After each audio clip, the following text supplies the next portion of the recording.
Hello students, atomic structure को define करने के क्रम में हमने कुछ एटॉमिक मॉडल पढ़े, जिनमें लास्ट जो एटॉमिक मॉडल था वो बोहर का एटॉमिक मॉडल था।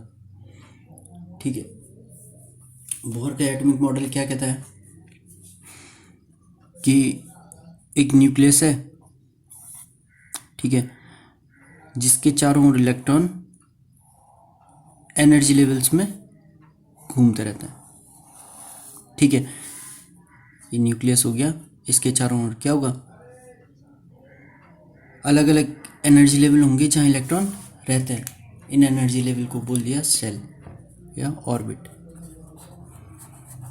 सेल या ऑर्बिट, ठीक हो गया। इनकी एनर्जी होती है फिक्स। ठीक, दूसरा, ये जो सेल्स होते हैं ये सर्कुलर शेप के होते हैं। सर्कुलर मतलब वृत्तीय।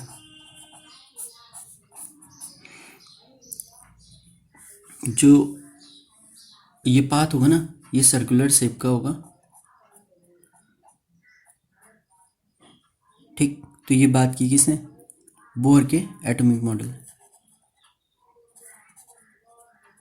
ठीक, अब जब हम सर्कल की बात कर रहे हैं तो ये क्या हो गया, 2D स्ट्रक्चर हो गया। ठीक, तो बोहर के हिसाब से बोहर ने जो एटॉमिक मॉडल दिया वो क्या था, एटम का 2D मॉडल। ठीक हो गया। उसके बाद हमने क्या पढ़ा कि दो थ्योरी आई। एक तो आया क्या, डी ब्रॉगली या डुअल नेचर ऑफ इलेक्ट्रॉन, और दूसरा आया हाइजेनबर्ग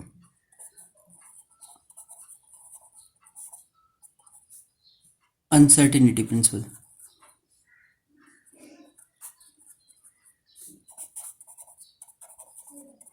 ठीक है, हाइजेनबर्ग अनसर्टेनिटी प्रिंसिपल। तो ये दोनों क्या कहते हैं कि कोई इलेक्ट्रॉन है उस पर पार्टिकल नेचर भी होता है तो वेव नेचर भी होता है। और हाइजेनबर्ग क्या कहता है कि किसी इलेक्ट्रॉन जैसे छोटे पार्टिकल की पोजीशन और उसका मोमेंटम एक साथ हम निकाल नहीं सकते। ठीक है, एक साथ हम इन दोनों को ज्ञात नहीं कर सकते हैं।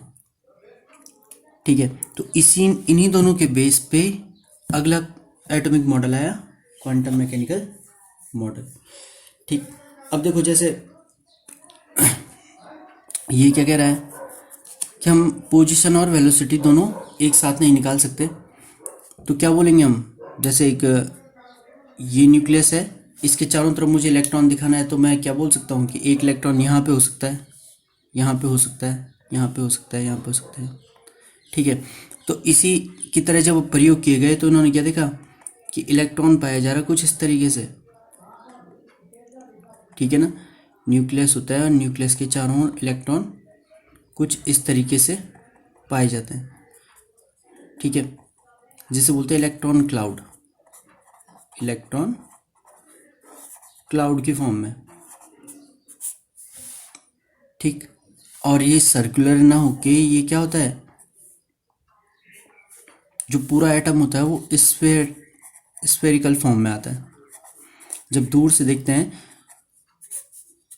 तो जो एटम है वो कैसे दिखता है, स्फेरिकल फॉर्म में। स्फेयर मतलब गोला, जैसे बॉल होती है ना, गोले की तरह दिखता है।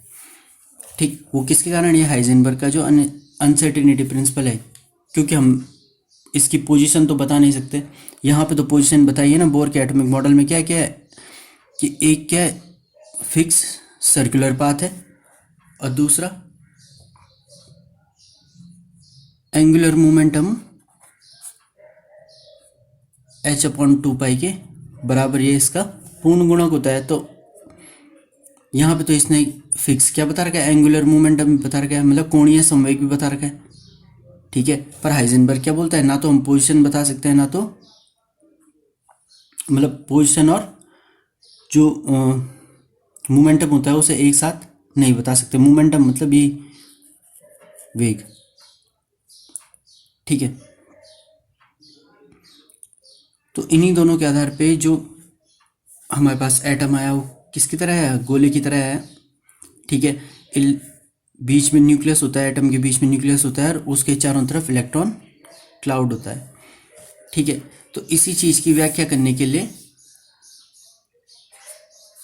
कि ये किस तरीके से अरेंज होंगे इलेक्ट्रॉन न्यूक्लियस के चारों ओर, आया हमारे पास quantum mechanical model of atom. तो ये बेस्ड है आपका डुअल नेचर, इलेक्ट्रॉन के डुअल नेचर पे और हाइजेनबर्ग के अनसर्टेनिटी प्रिंसिपल पे। ठीक है। तो पहला पॉइंट तो है इसमें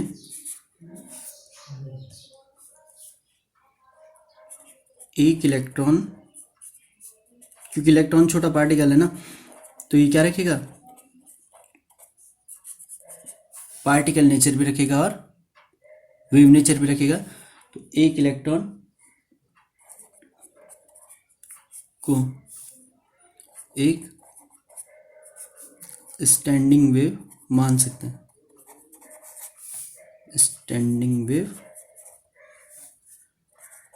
माना जाता है। स्टैंडिंग वेव क्या हुई, जैसे हमने दो पोजीशन फिक्स कर दी, ठीक है, और यहाँ पे एक तार लगा दिया। ठीक, अब इस तार को हम अगर जो खींच के छोड़ें तो क्या करेगा, ये या तो कुछ इस तरीके से गति करेगा, ठीक है,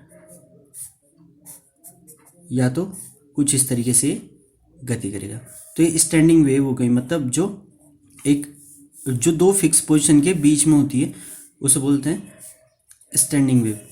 इलेक्ट्रॉन के केस में भी ऐसा है, क्योंकि इलेक्ट्रॉन क्या है, न्यूक्लियस और अपने एनर्जी लेवल के बीच में बंधा हुआ है। ठीक है, यहाँ इलेक्ट्रॉन है, यहाँ न्यूक्लियस है, तो बाउंड्री बन गई ना, ये पॉजिटिव चार्ज है और ये इसका एनर्जी सेल है, तो ये इसकी बाउंड्री बन गई, इससे बाहर इलेक्ट्रॉन जा नहीं सकता। ठीक, तो यहाँ पे एक वेव बनाए, तो इसलिए इसे इलेक्ट्रॉन को क्या मानना है, एक स्टैंडिंग वेव मान सक रहे हैं। दूसरा पॉइंट,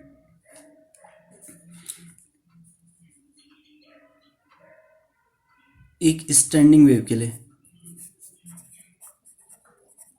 एक स्टैंडिंग वेव के लिए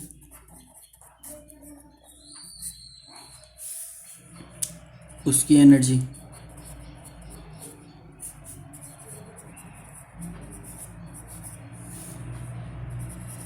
वेव के एम्पलीट्यूड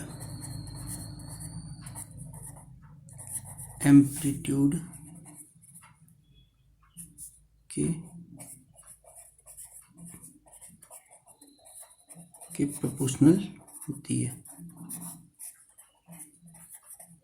ठीक है, एक स्टैंडिंग वेव के लिए उसकी एनर्जी वेव के एम्पलीट्यूड के प्रोपोर्शनल होती है। वेव का एम्पलीट्यूड क्या हुआ, कोई वेव अगर जो मैं बनाऊं तो ये होता है ना, क्या बोलते हैं ना, स्ट्रिंग और गर्त, क्रेस्ट और ट्रफ। ठीक है, तो स्ट्रिंग की ऊंचाई और गर्त की ये जो गहराई होती है इसे बोलते हैं हम एम्पलीट्यूड। ठीक है, तो जो एनर्जी होती है वो क्या होती है कि इस एम्पलीट्यूड के प्रोपोर्शनल होती है। ठीक है, एम्पलीट्यूड के स्क्वायर कह सकते हैं, एम्पलीट्यूड के स्क्वायर के प्रोपोर्शनल होती है। ठीक हो गया, आगे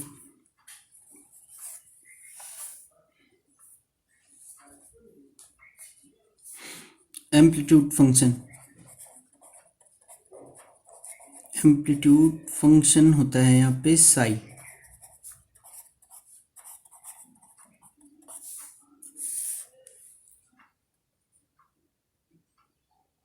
ठीक है, और इसी एम्पलीट्यूड फंक्शन को बोलते हैं हम वेव फंक्शन।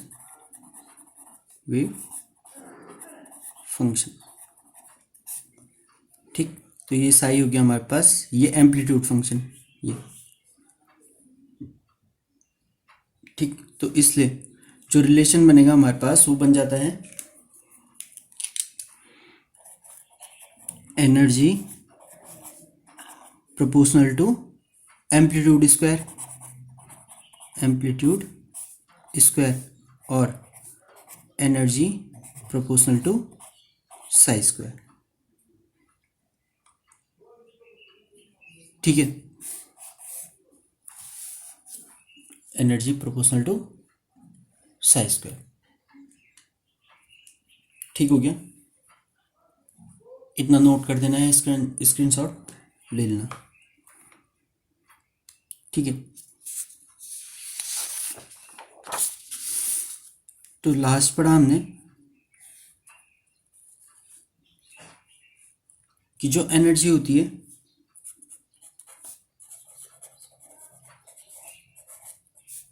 वो प्रोपोर्शनल होती है साई स्क्वायर के। ठीक है, साई स्क्वायर यहाँ पे क्या है, एम्पलीट्यूड फंक्शन। तो एम्पलीट्यूड मैंने तुम्हें बता दें कि क्या होता है एम्पलीट्यूड। कोई वेव है तो उसमें ये एम्पलीट्यूड हो गया। ठीक हो गया, आगे देखो एम्पलीट्यूड सबसे ज़्यादा कहाँ पे होगा। हमने बोला कि ये वेव कब बन रही है, ये वेव बन रही है इलेक्ट्रॉन और न्यूक्लियस के बीच। इस इलेक्ट्रॉन को हम क्या मान रहे हैं, एक वेव मान रहे हैं ना। तो इलेक्ट्रॉन कैसे चलेगा, कुछ ऐसे चलेगा। ठीक है, तो ये वेव ऐसे बन रही है, तो ये इलेक्ट्रॉन जहाँ पे पाया जाएगा वहाँ पे इसका एम्पलीट्यूड सबसे ज़्यादा होगा। समझ रहे हो, ये वेव बना रहे हैं, वेव इलेक्ट्रॉन क्रिएट कर रहा है, इलेक्ट्रॉन क्रिएट कर रहा है। ठीक है, तो जहाँ इलेक्ट्रॉन पाया जाएगा, जहाँ इलेक्ट्रॉन सबसे ज़्यादा या जहाँ इलेक्ट्रॉन ऐसे, जहाँ इलेक्ट्रॉन पाए जाने की प्रायिकता, पाए जाने की प्रायिकता सबसे ज़्यादा होगी,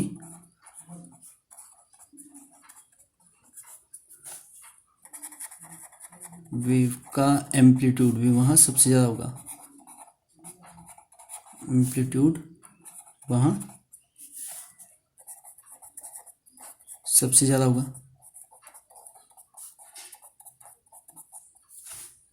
ठीक है, क्योंकि ये वेव कौन क्रिएट कर रहा है, इलेक्ट्रॉन। जहाँ जहाँ इलेक्ट्रॉन जाएगा वहाँ वहाँ वेव बनती जाएगी।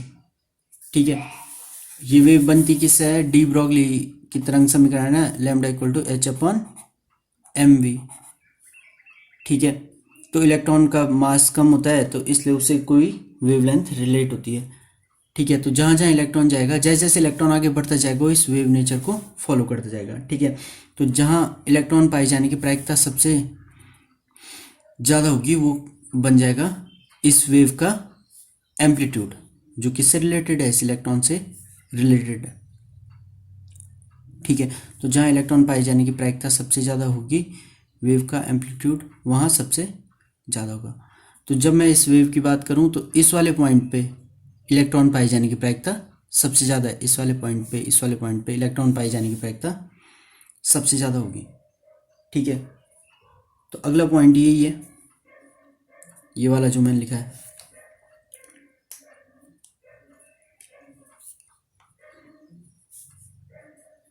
परमाणु में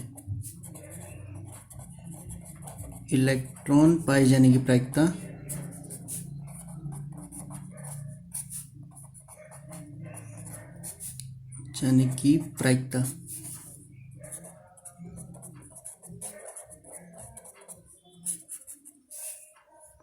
साई स्क्वायर के अनुक्रमानुपाती होती है।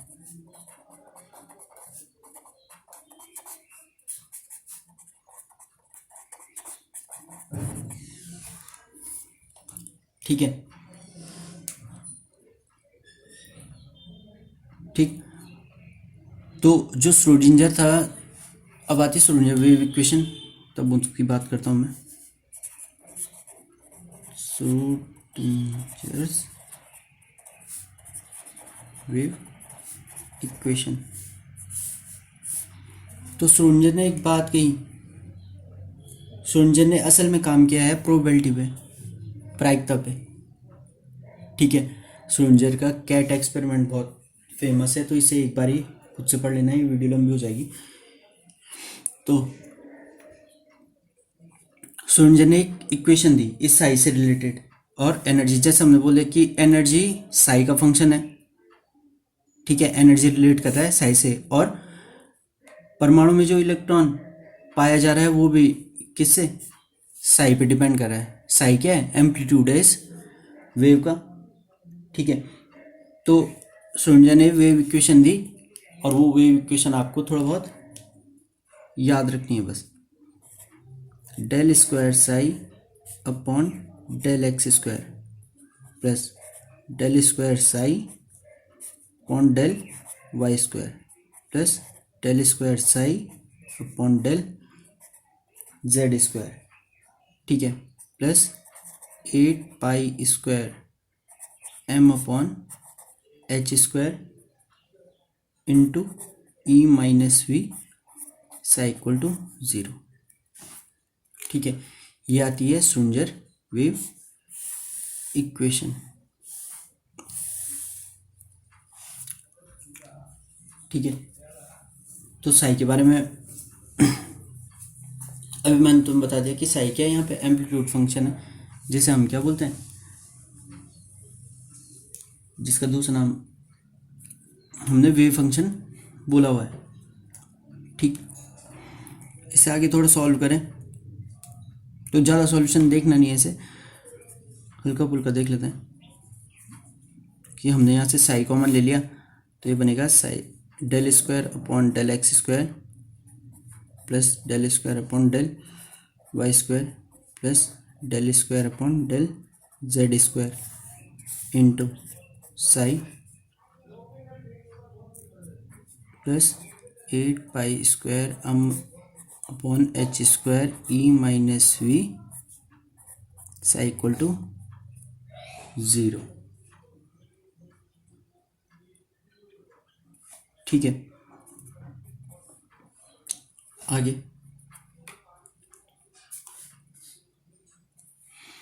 जब हम इसे पूरा सॉल्व करेंगे, तो इसकी फॉर्म कुछ इस तरीके से आती है, minus H square upon 8 pi square M del upon del X square plus del upon del Y square plus del upon del Z square plus V into psi equal to E psi. इस psi को यहाँ अंदर multiply कर दो, इस H square को यहाँ ले जा दो, 8 पाई एम स्क्वायर को, 8 पाई स्क्वायर एम को यहाँ नीचे ला जाओ, तो हमारे पास इक्वेशन मिल जाएगी। ठीक है, जो इतना पार्ट होता है,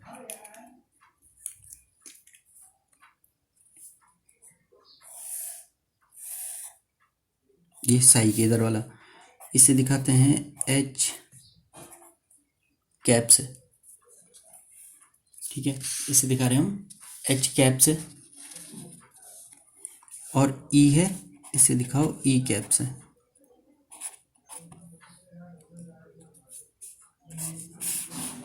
ठीक, तो ये फाइनल फंक्शन आया हमारे पास, यहाँ पे एच कैप हुआ है, इसे बोलते हैं हैमिल्टोनियन ऑपरेटर।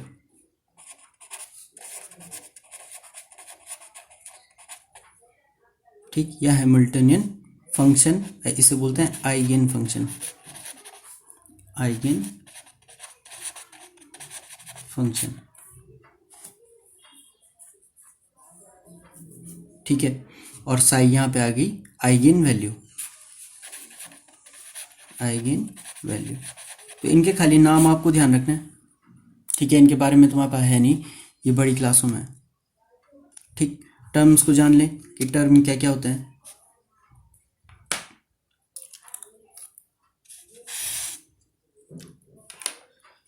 यहाँ पे जो एक्स वाई जेड है,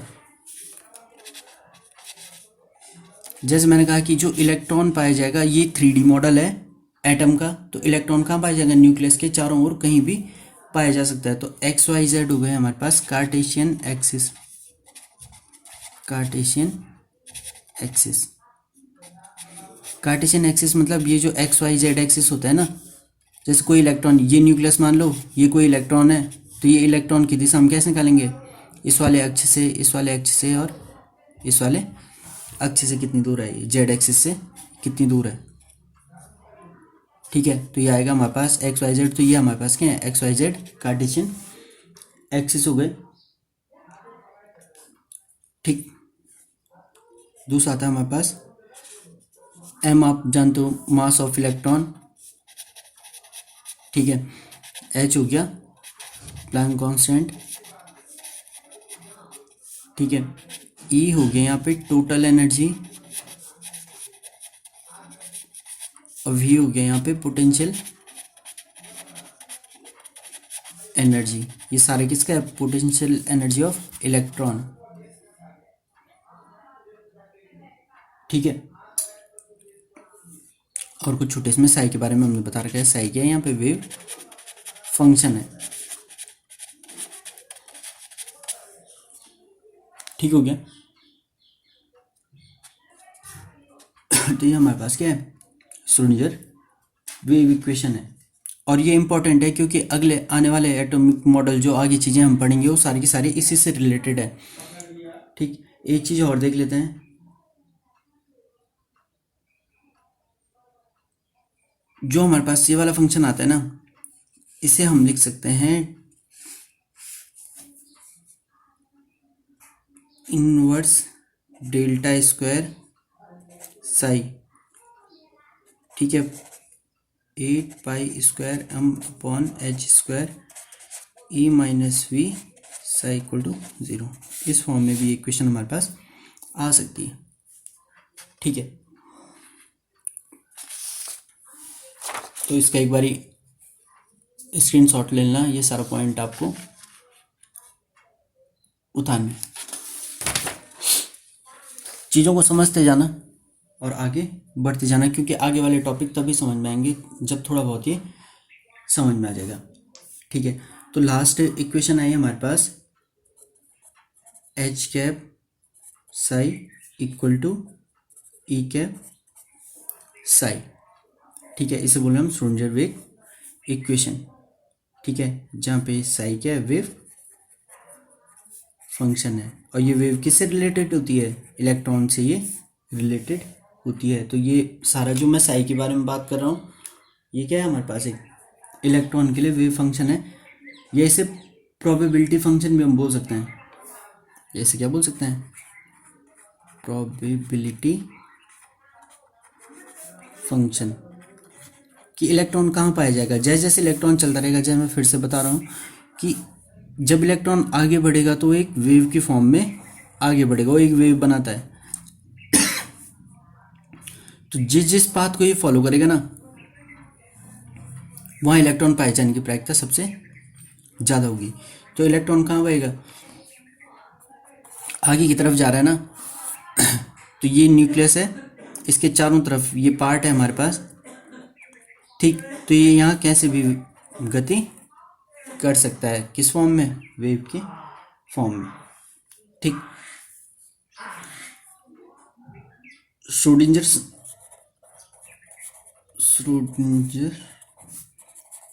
वेव इक्वेशन को सॉल्व करके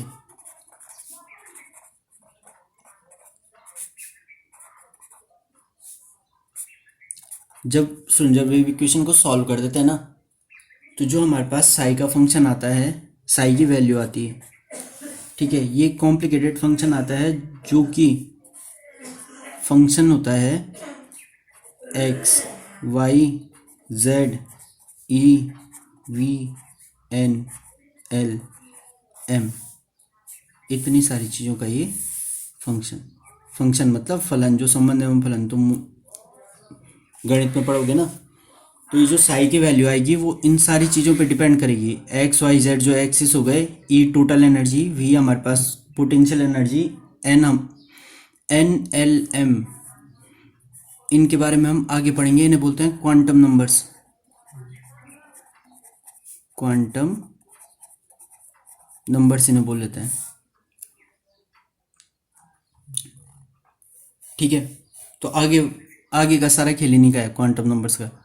ठीक, तो जब हम साई को या जो हमारे पास जब वेव इक्वेशन है इसे सॉल्व करते हैं तो हमारे पास एक फंक्शन आता है जो एक्स वाई जेड EVNLM का क्या है, फंक्शन है। ठीक है,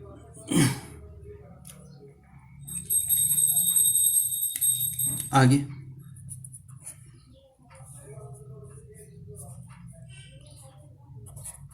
साई का प्रत्येक मान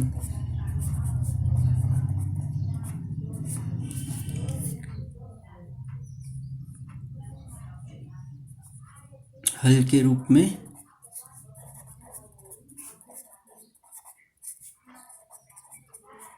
नहीं देखा जाता या नहीं माना जाता, देखा जाता नहीं, नहीं माना जाता। ठीक है, साई का प्रत्येक मान हल के रूप में नहीं माना जा सकता। ठीक है, मात्र वे मान जो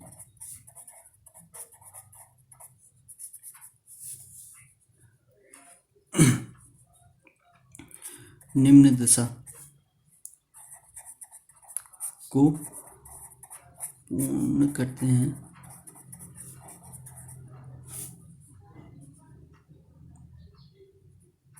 को साई का हल माना है। ठीक है, साई का प्रत्येक मान हल के रूप में नहीं माना जाता।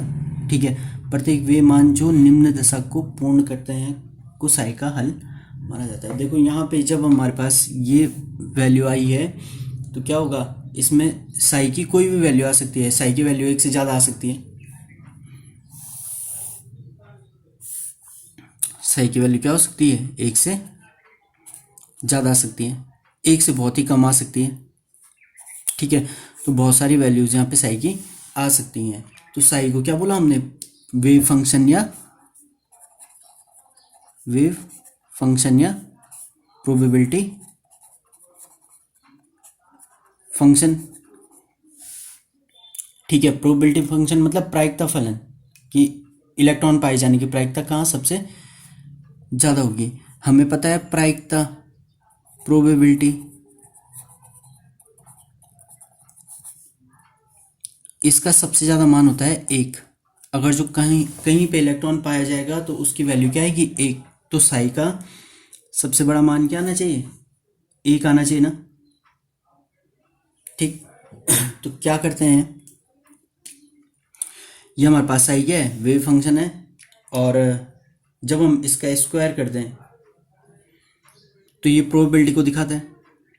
अभी पढ़ा ना हमने आगे कि साई स्क्वायर क्या है, साई तो हमारे पास प्रोबेबिलिटी फंक्शन हो गया, साई स्क्वायर क्या दिखाता है, प्रोबेबिलिटी दिखाता है इलेक्ट्रॉन पाए जाने की। ठीक है, इलेक्ट्रॉन कहाँ पाया जाएगा, इन तीन अक्षों के अंतर्गत ही पाया जाएगा ना। ये तीन अक्ष कहाँ है,